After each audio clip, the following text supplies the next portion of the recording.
Hey everyone. Tonight we're starting a little darker, but in a comforting way. A time of mud, fleas, questionable soup, and punishments that feel like they were designed by someone who genuinely hated joy. We're stepping into the Middle Ages, the real Middle Ages, not the Hollywood version, with sparkling armor and perfectly clean hair. Because the truth is, you probably wouldn't last a day. Before we begin, you can like the video and subscribe, but only if you actually enjoy this kind of calm, boring history. No pressure. I'm not a medieval tax collector, and if you feel like it, tell me in the comments where you're listening from and what time it is for you. I always love seeing how far these stories travel. Now dim the lights, turn on a fan if you like that soft background hum, get comfortable, and let's drift into tonight's journey together. And imagine you've just woken up. In the year 1325, the good news, you're alive. The bad news, so is everything else. Your bed is a sack of straw that smells like it used to be a floor, because it was a floor. And then it got promoted. No pillows, no clean sheets, just a wool blanket that hasn't been washed since last winter, which could mean anything from 3 months ago to during the reign of a completely different king. You blink awake to the sound of a church bell in the distance. It's the medieval version of an alarm clock, louder, meaner, and completely uninterested in your sleep schedule. Your home is one room. A wooden hut with smoke-stained beams, a dirt floor that remembers every mistake, and an open concept layout where your family, your livestock, and several ambitious insects share the same air like reluctant roommates. And the smell. The smell is confident. A bold blend of smoke, sweat, stale beer, damp animal, and a mystery note that your brain keeps trying to identify as mold, but your soul already knows it's worse. You try to stretch, and your joints answer back like an angry staircase. Also, you're 22 years old. In medieval terms, that's roughly middle-aged. Your back cracks like an old door. Your knees sound like a bag of rocks being politely shaken by someone who has given up on you. And you haven't even stood up yet. For a moment you lie there, negotiating with reality. The straw shifts beneath you like it's alive and considering a career change. Something small and confident crawls across your ankle, and you decide not to investigate because ignorance is sometimes the closest thing to peace. The ceiling hangs low enough that it feels like it's eavesdropping. Thin beams, black with years of smoke, hold up a roof that leaks in places you've named after saints. A thin line of grey morning light pushes through a gap in the wall, not so much entering the house as politely surrendering to it. You can already hear the rest of the household waking. A chicken expresses an opinion near the door. Your younger brother coughs like he's auditioning for death. The goat chews something that might be food or might be part of the house. Privacy as a concept has not reached this century. Your blanket weighs roughly the same as a small regret. It scratches in places you didn't know could feel offended. Wool in the Middle Ages is not fabric. It is an attitude with fibers. Somewhere in the straw, a flea completes a heroic jump and lands on you with professional enthusiasm. This is not an infestation. This is community living. You briefly consider going back to sleep, but the bell rings again, louder this time, like God tapping his foot. Morning is non-negotiable. You sit up. The room tilts slightly, either because of the floor or because your body is still arguing with existence. Your hair has become a private ecosystem overnight. Your mouth tastes like you licked a roof beam. There is no glass in the window, just a wooden shutter with enough gaps to keep out optimism, but not weather. Cold air sneaks in and reminds your skin that comfort is a future invention. Somewhere outside, a neighbor begins chopping wood with the rhythm of a man who hates trees personally. Another neighbor shouts at a pig for reasons the pig does not respect. The village is waking, and it sounds like a collection of bad decisions trying to organize itself into a day. You look at your hands, they already look older than you remember. Small cuts, thick skin, dirt that has filed citizenship papers. These are not hands for hobbies. These are hands for survival. Your stomach complains, not out of hunger exactly, more out of existential disappointment. Breakfast will happen later, and it will be emotionally complicated, but first, the body has a request, not a polite one. It's time to find the bathroom. There's no bathroom, no door, no tiles, no privacy, no blessed little vent fan humming like a modern guardian angel. If you're a peasant, your toilet is usually a bucket behind the house, a bucket that is not empty and has not been empty for a long time, a bucket with history, a bucket with opinions. The smell is awful, not just strong, layered, like several bad smells formed a committee and elected the worst one as leader. You do what you have to do, trying not to breathe too deeply, trying not to make eye contact with the bucket as if it might recognize you later. And then comes the next part. You dispose of it. Where? Into the street. Yes, the street. The same street where people walk, where children play, where a man is currently selling bread with an expression of professional confidence. Sometimes people shout a warning before dumping waste out a window, basically medieval heads up. And that warning is helpful in the same way a good luck text is helpful right before an exam you didn't study for. Technically considerate, practically useless. Streets in medieval towns are open sewers, not metaphorically, not a bit dirty, actual committed full-time sewers, a flowing mixture of human waste, animal droppings, rotten food, rainwater that made poor choices, and liquids with no names that science has wisely decided not to invent yet. You step outside and immediately realize the ground is not ground. It's a wet, brown decision that you're now standing in. Your shoes, if you have shoes, are instantly baptized into the local ecosystem. And if you're barefoot, your feet are now part of history in a way no one asked for. If you're lucky enough to use a shared latrine, it's a wooden bench with several holes, like a very unfortunate musical instrument. You sit shoulder to shoulder with strangers with absolutely no privacy and possibly make small talk like, "So, good harvest this year?" While everyone tries not to inhale and pretends this is a normal social situation. There is no divider, no polite distance, just community in its purest and most aggressive form. Someone coughs, someone sighs, someone prays, and you learn more about your neighbors than any human being should. Toilet paper doesn't exist. Options include straw, leaves, moss, scraps of cloth, and optimism. Occasionally a smooth stone, which sounds creative until you imagine the logistics. The wealthy might use wool, which is luxurious in the same way being slapped with velvet is luxurious. Hand washing is optional, mostly theoretical, more of a personality trait than a habit. And then people wonder why disease behaves like an uninvited celebrity.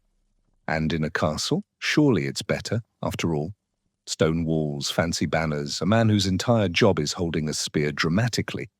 But the toilet situation is still medieval. It's a hole in the wall that drops directly into the moat, which sounds efficient until you remember enemies exist, and some of them are bold enough to climb in through the poop tunnel.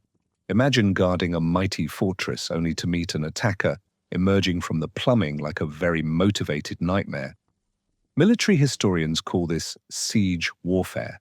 Everyone else calls it absolutely not. Even monasteries, places dedicated to prayer, reflection, and pretending not to have opinions, have communal latrines. Monks sitting in long rows contemplating eternity, while eternity contemplates them back. Some latrines are built over rivers, which means the river downstream is receiving regular spiritual donations. Fish in medieval Europe have seen things no fish should see. The worst part isn't even the smell, it's how normal it is. Children grow up thinking this is simply what streets are for. Visitors from cleaner towns hold cloths over their faces like they've entered a battlefield, and the locals just shrug, step around a puddle with professional skill, and continue discussing the price of onions. Rain doesn't clean the streets. Rain negotiates with them and loses. On hot days, the ground develops a personality. On cold days, it freezes into something that can only be described as historical ice. Cartwheels spray it. Dogs contribute to it. Horses add artistic flourishes. And you walk through it because there is no other option except learning to levitate. So if you've ever said, "I could survive in medieval times," I want you to picture an attacker entering your home through the toilet hole. I want you to imagine discussing the weather while seated beside a complete stranger during the most private moment of your day. I want you to feel the street accept your foot like a wet handshake that lasts too long. And then whisper gently, "No, you couldn't. No, you. But you survived bathroom roulette. So you deserve breakfast, something comforting, something warm, something edible. Breakfast is not a meal, it's an event that happens to you. There's no coffee, no cheerful smell of something roasted and hopeful. No eggs on a plate, no sweet pastry, no friendly little jar of jam pretending the day will be kind. There is a wooden bowl, and inside that bowl lives pottage. Pottage is not a recipe. It's a lifestyle choice made by poverty. A stew made of whatever exists, grains, root vegetables, beans, maybe, and occasionally something that used to have a name. It's often simmering for days, with new ingredients added on top of old ones, like a cursed soup timeline. You are not eating breakfast. You are participating in an ongoing archaeological site. Somewhere near the bottom there might be a carrot from last Tuesday having a quiet identity crisis. And bread, a chunk of bread so hard you don't slice it, you negotiate with it. You hold it in both hands and consider your life choices. This bread is not food. It is building material that developed a side career, made from coarse rye or barley, ground in mills that add a little bonus grit for texture and emotional challenge. Sometimes bulked up with whatever desperate people can grind into something that legally resembles flour. If the harvest was bad, the bread gets creative in ways you do not want to think about while trying to sleep. There are rumors of loaves containing peas, beans, acorns, and ideas that should have remained private. You don't bite the bread allows itself to be experienced. Now the drink, you're not drinking fresh water, because fresh water is a rumor. A story told by liars and very optimistic travelers. Water sources are contaminated constantly by waste, runoff, dead animals, and the fact that medieval sanitation is basically a shrug wearing a hat. The well looks innocent, but the well has seen things. So you drink weak ale instead, not strong, not party beer, not let's make questionable decisions beer, small beer, low alcohol, high survival rate. Brewing requires boiling, and boiling is medieval technology for yelling at germs. Even kids drink it. Toddlers wobble around with little cups like exhausted businessmen. Hydration is less a health choice and more a strategic gamble. So your medieval morning is hard bread, eternal stew, and breakfast beer. Honestly, relatable, but also terrible. And the portion size depends entirely on luck. If your family had a good year, the bowl is almost friendly. If not, the stew looks at you with the expression of someone who has stopped pretending. Meat is a rumor too. A guest star appearing only on holidays and even then in very small roles. Most days, protein is an abstract concept discussed only by chickens who refuse to participate. Cheese exists, but it fights back. Milk spoils faster than conversation at a bad wedding, so anything dairy is either very fresh or extremely confident. Spices? Absolutely not. Pepper is worth more than your shoes. Cinnamon is something kings argue about. Salt is treated like emotional gold. Flavor comes from onions, hope, and the natural despair of cabbage. You eat not for pleasure, but to convince your body to keep attending work. The family gathers around the pot. There is no table in the modern sense, just a surface that has survived many arguments. Everyone eats from bowls that are older than the children. Spoons carved from wood, each one shaped like a small wooden apology. Conversation is minimal, partly because it's early, partly because chewing requires concentration, and partly because nobody wants to ask what exactly they are chewing. A crumb of bread escapes and hits the floor. The dog accepts this as divine intervention. Someone crosses themselves before drinking, not out of piety, but because the stew looks ambitious today. You take a sip of ale and feel the morning becomes slightly less hostile. Not good, just less actively against you, and as you sit there, staring into the bowl like it owes you money, you realize something important. This is the fuel for an entire day of backbreaking labor. No vitamins, no balanced diet, no friendly banana, just grit, starch, and the stubborn will to remain alive out of pure spite. So you swallow, you chew, you compromise with the bread, and you prepare to stand up and meet the rest of the Middle Ages on exactly this amount of nutrition. Honestly, impressive, mostly tragic.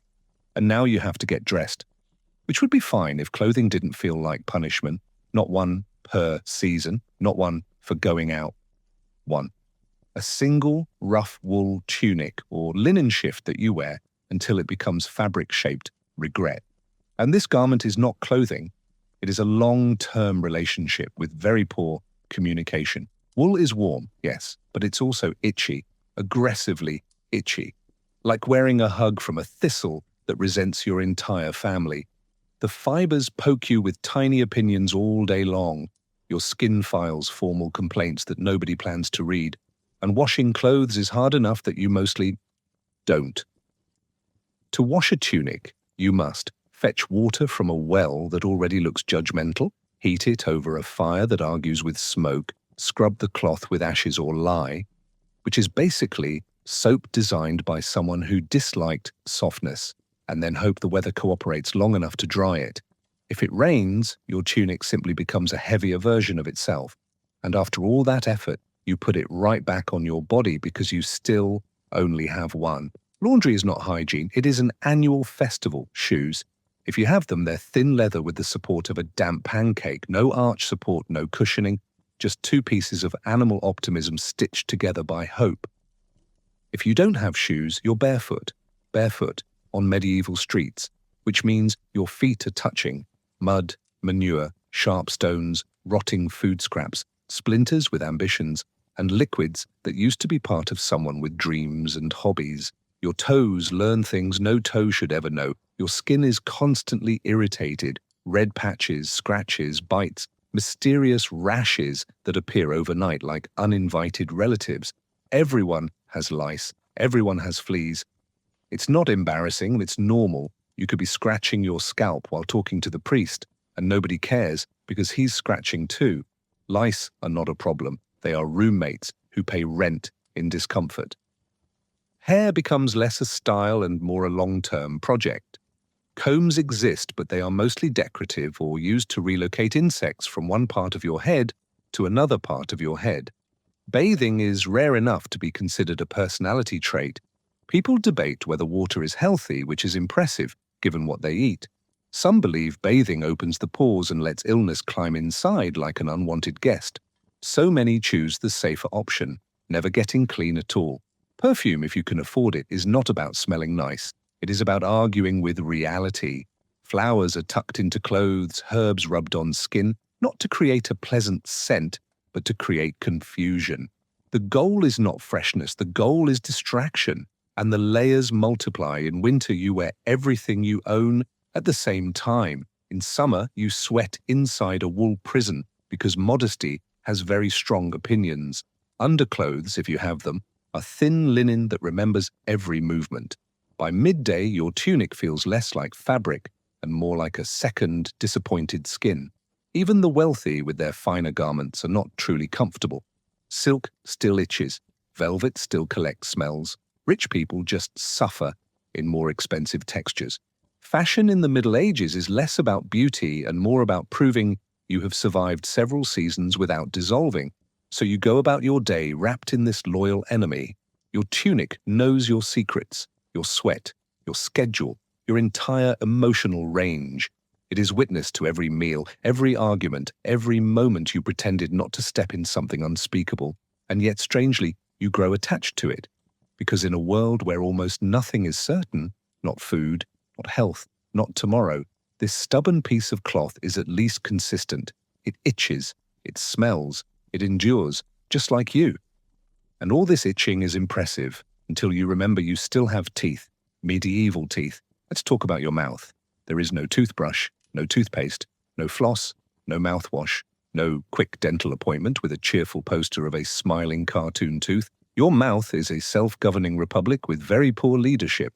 There are some folk habits, chewing twigs, rinsing with vinegar, rubbing gums with a scrap of cloth. But for most people, your teeth are on their own, and your teeth are losing. Grit from stone-ground flour wears them down. tiny pieces of millstone hiding in bread like unwelcome seasoning. Sugar exists for the wealthy, and it rots their teeth faster, so rich people often have worse smiles, which feels like the universe trying, briefly, to be fair. Toothaches are common. Not the gentle, modern kind that suggests a visit to a clinic. Medieval toothaches arrive like they intend to move in permanently. The pain spreads through your jaw, into your ear, down your neck, until your entire head feels like it owes someone money. And the treatment is dramatic. If your tooth goes bad, you might see a barber surgeon. Yes, the haircut guy. He can shave your beard, trim your hair, and then, without changing expression, pull your molar with metal tools by candlelight with no anesthesia and the confidence of someone who has never been sued.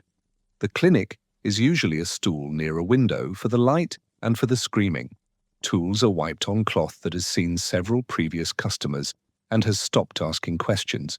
You sit, someone holds your shoulders. The barber surgeon frowns at your mouth like it has personally offended him.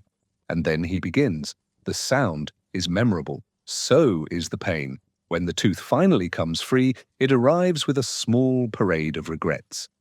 You are given wine afterward, not as medicine, but as an apology. Infections are dangerous. A toothache can turn into a fever can turn into death. People die from problems that would now be solved in 15 uncomfortable minutes, and a sticker that says brave, patient. Swollen jaws are common. Breath that could argue with a stable door is simply part of social life. Kissing is less romantic and more an act of courage. So if you've ever been mildly annoyed by a cavity, just remember, in medieval times, that cavity could end your entire storyline, but the day isn't about your comfort, it's about work. And medieval work is basically slow-motion damage. If you're like most people, you farm, you wake early, you work until the sun sets. 6 days a week, and the 7th day belongs to God unless the crops disagree. There are no weekends, no vacation days, no manager asking about your work-life balance with a concerned frown. The balance is simple: work or starve. Your tools are honest in the worst way. Wooden handles polished by decades of hands. Rusty blades that look like they've seen wars and are not impressed by you. You dig soil that fights back. You lift stones that resent being moved. You argue with weeds that have better survival skills than people. The sun supervises with an unblinking eye. Rain turns fields into soup. Drought turns them into dust. Either way, your back pays the entrance fee. Children work too. Not because anyone thinks it builds character, but because hunger is very persuasive. A 5-year-old learns to carry water. An 8-year-old learns to chase birds from seed. By 12, you have the posture of a very tired adult. There is no school bell except the one that calls you to church to apologize for being alive. If you're not farming, you have a trade. Blacksmith, where every day is hot, loud, and trying to remove your fingerprints. Tanner, working with hides and chemicals that smell like the concept of regret. Cooper, making barrels all day until your arms feel like decorative suggestions. Each job comes with its own flavor of misery. Injuries are souvenirs, burns, cuts, crushed fingers, badges of employment. There is no calling in sick. If you don't work, you don't eat. And if you don't eat, medieval society does not organize a fundraiser. It simply updates the seating chart. Someone else will take your place before your body has finished cooling. So you bend over the field, or the anvil, or the barrel hoop, and you keep going. Not because you are brave, but because stopping is not one of the options provided. Your muscles complain in languages you didn't know they spoke. Your stomach waits for more pottage with cautious optimism. And the sun continues its shift like a supervisor who has never heard the word enough. And somewhere in the middle of all this, you will get hurt. A splinter that becomes a story. A cut that turns ambitious, a fall that rearranges your future, which means sooner or later you will meet medieval healthcare. And medieval healthcare is very confident for something with absolutely no idea what it's doing. Sunday is rest unless the harvest demands otherwise, or you're behind, or the Lord says so, or you're sick, which is adorable. Tools are simple: wooden handles, rusty blades. Your hands blister and stay blistered. Your back hurts and stays hurting. Children work too, not because anyone thinks it's cute, because survival is a family hobby. And if you're not farming, maybe you tan hides, which smells like the devil's laundry, or you blacksmith. Fire, smoke, injuries, or you make barrels.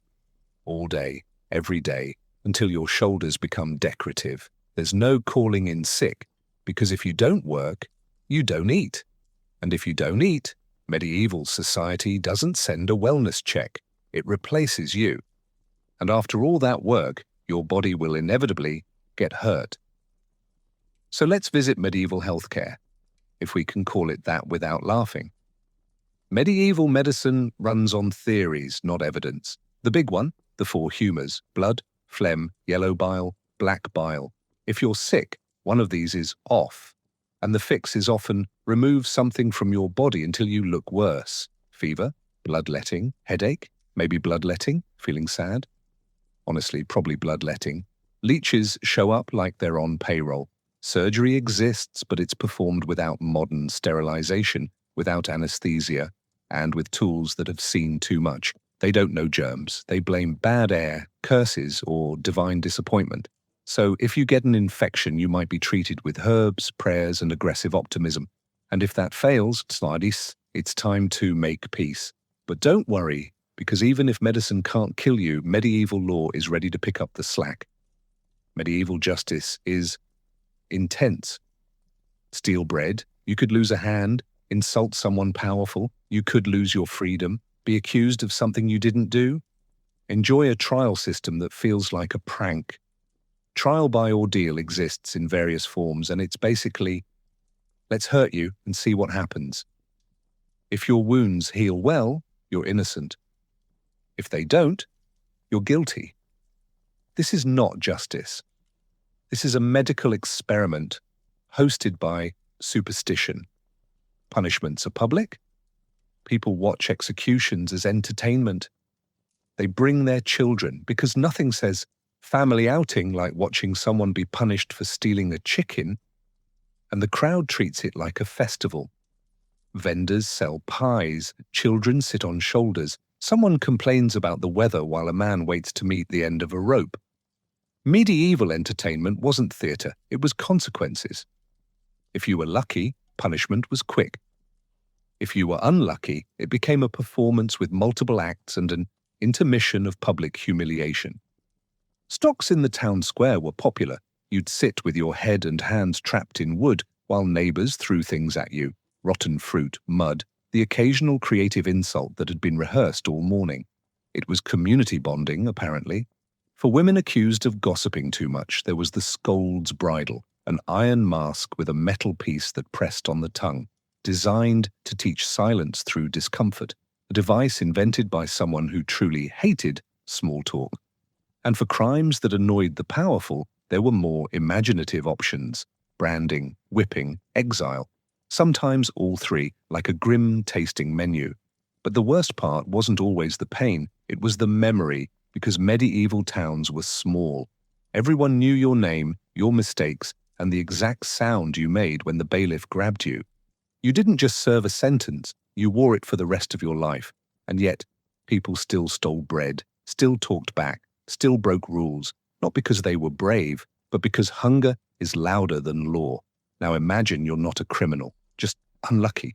A neighbor accuses you of witchcraft because your cow gave more milk than theirs, or because you have a birthmark, or because you refused to lend them a bucket in 1317 and they've been emotionally committed to revenge ever since. Suddenly you're standing in front of officials who already look tired of you. Evidence is optional. Reputation is everything. Logic is taking the week off. Someone mentions they saw you muttering near a well. Another says your garden grew suspiciously well. A third remembers that one time you sneezed during a sermon. The conclusion forms like a bad cloud, probably witch, and the tests begin. Hold a hot iron and walk 3 steps. If the burn heals cleanly, God likes you. If it festers, congratulations, you're in league with the devil. Be thrown into a river tied to a chair. Float and you're guilty. Sink and you're innocent, but also drowning. It's a system where every door leads to the same room, and the room is not decorated for comfort. Even ordinary disagreements could spiral. Argue over a fence line and suddenly it's a feud lasting generations. Insult the wrong family and your grandchildren inherit the tension like a cursed heirloom. There were no police in the way we understand them. Law was a mixture of local lords, church courts, and whoever had the biggest collection of sharp objects. Justice moved at the speed of rumor, and rumor was the fastest horse in town. If someone powerful disliked you, the law suddenly developed a very creative imagination. If they liked you, the same law discovered mercy like it had just invented the concept. Fairness was seasonal, yet people still gathered after executions to share stories, to complain about taxes, to plan weddings and complain about those too. Life continued right beside death, as if the two were neighbors borrowing salt. Children played tag around the gallows. Merchants argued about cheese prices. A dog slept through the sermon of a traveling friar. Because medieval people were not monsters, they were just ordinary humans living inside a very unreasonable system. They laughed. They fell in love. They told jokes so rude the monks pretended not to hear them, and then occasionally they watched a punishment and called it normal. So when you imagine the Middle Ages, don't picture a single mood. Picture a town that smells terrible but still celebrates weddings. Picture a mother scolding a child, while down the street a thief learns the hard geography of a whip. Picture bells ringing for prayer and, on the same day, for execution. Contradictions stacked like crooked houses. And after all that, the sun begins to lower. Your back aches from work. Your stomach argues with the memory of pottage. Your neighbor is still in the stocks, loudly regretting several life choices. You step carefully around puddles that are legally not puddles anymore. Home waits. Smoky, crowded, familiar. Another medieval day folding itself up like a tired blanket. But before you can rest, there's one more thing to survive. Night. And in the Middle Ages, night is not peaceful. Night is simply the daytime with worse visibility and better opportunities for trouble. Night in a medieval town doesn't arrive politely. It falls like a heavy curtain someone forgot to wash. There are no streetlights, no soft glow from windows, just the moon doing its best and the occasional torch that smells like burning desperation. The streets that were unpleasant in daylight become experimental after dark. Puddles turn into traps. Alleys become opinions you regret walking through. Most people stay inside, not because they feel cozy, but because night belongs to things with bad intentions and excellent hearing. Doors are barred with wooden beams thick enough to make a tree nervous. Animals are brought in close, sometimes too close. Your cow becomes a roommate again, breathing thoughtfully near your bed. And the sounds change. During the day, the town is loud with work, hammering, shouting, someone arguing with a donkey that clearly started it. At night, it becomes a different orchestra. Dogs barking at invisible problems. Drunks singing songs that don't deserve to be remembered. A baby crying like it has just realized where it was born. Somewhere a rat conducts private business in your roof. Taverns stay open later than anything else. The medieval version of a community center, therapist's office, and bad decision factory. People gather to drink weak ale, complain about the Lord, and invent rumors that will be treated as historical documents by morning. Stories grow taller after sunset. Someone swears they saw a ghost near the old mill. Another insists the baker is watering down the bread, which is impressive because the bread is already emotionally dry. Travelers tell tales of monsters in the forest, wolves the size of priests, bandits with teeth like winter, fairies who steal children and return them with worse personalities. Belief is easier when the light is thin. Superstition walks freely after dark. A creak in the beams is not just wood, it's a warning. A shadow moving across the wall might be a draft or a spirit or simply your neighbor Margaret borrowing a candle without permission again. People hang charms over doors, horseshoes, bits of bone, prayers written on scraps of cloth, not because they look nice, but because the world feels very large at night and humans feel very small inside it. Even the church bells sound different. Slower, heavier, as if they too are tired of the century. You lie on your straw mattress, listening to the house breathe. Someone snores in the corner. The goat rearranges its opinions. Fleas continue their athletic careers without consulting you. Your body reviews the day in detail, the ache in your shoulders from lifting things designed to outlive you. The cut on your hand you hope is not becoming a personality. Teehee tooth that has started whispering threats. Tomorrow will be the same shape. Work, mud, stew, survival. But for now there is a fragile truce called sleep. And despite everything, people do sleep. They dream of better harvests, of sons who come back from wars with all their pieces, of saints who might finally notice their address. Medieval life is hard, but it is still life. Stubborn, ordinary, occasionally beautiful in accidental ways. A mother hums to a child. A couple shares a joke older than the language they speak. Somewhere a candle flickers like it's trying to remember the sun. History often sounds cruel when we summarize it, but inside each night were small, gentle moments that never made it into chronicles. Moments no monk bothered to write down. No king thought worth taxing. No chronicler considered important enough to stain good ink. The feeling of warm bread passed hand to hand. A dog choosing the right pair of feet to sleep beside. The quiet relief of a door closing and staying closed. The bells will ring again soon enough. Roosters will perform their daily screaming audition. The bucket will require attention. The bread will still be winning every argument. But that is tomorrow's problem. For now the town softens. The mud rests. Even the fleas take a polite pause as if agreeing to a temporary truce. Smoke thins from the chimneys. Voices settle into pillows of darkness. The world becomes smaller, kinder, no larger than the circle of a single candle. Somewhere a farmer counts his blessings badly and decides it is still enough. Somewhere a child invents a dream about flying because the ground has been rude all day. A tired horse finally forgives its owner. A kettle cools with a gentle sigh. A window rattles like an old man clearing his throat. None of this is heroic. None of this will be painted on banners, but it is the true shape of the Middle Ages. Not only misery, but endurance wearing ordinary clothes. Sleep drifts in the way mist enters a valley. Not all at once, but patiently, finding every open space. Your breathing begins to negotiate with the dark, in and out, like a tide that has finally remembered its job. The house around you loosens its posture. Walls stop listening so closely. The day unbuttons itself one thought at a time.